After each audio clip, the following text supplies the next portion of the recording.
Agnes was only 19 when her husband died, leaving her with a baby boy in one arm and twins kicking in her belly. The village elders advised her to remarry, but she refused. "My children are my future," she said. She worked as a cleaner in the community school, then sold pepper and tomatoes in the market.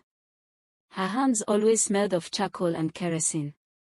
She washed other people's clothes and hog-soaked Gary just to keep her 3 boys, David, Daniel, and Desmond, in school. Her dream was simple: let my children eat what they want and sleep without hunger. Years passed. Her sons grew, moved to the city, and did well. David became a lecturer. Daniel worked with an oil firm.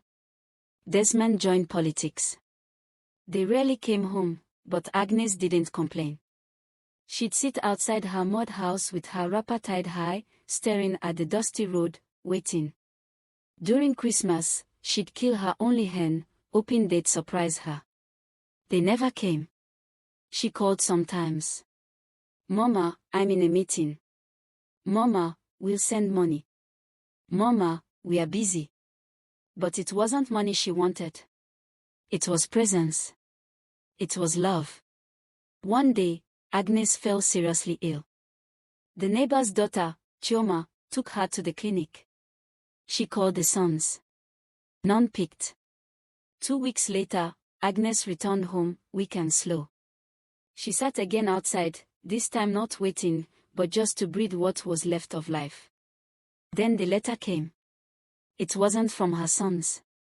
It was from Chioma, who had written to a local NGO about Agnes's condition. They came. They cleaned her house, gave her medicine, and asked about her life. She broke down. "I gave my whole life to my children. They moved on and threw me away like yesterday's cloth. Was I too poor to be loved back?" The video went online. Nigerians were angry. Her sons were ashamed. And under public pressure, they came home for the first time in years, clean, rich, and well-fed. But they met her grave. Agnes had passed quietly in her sleep 2 days before they arrived. There was no wailing at her funeral. Just guilt, thick in the air. After her burial, Chioma stood before the mourners and said, "A mother's love built their future. But they repaid it with silence.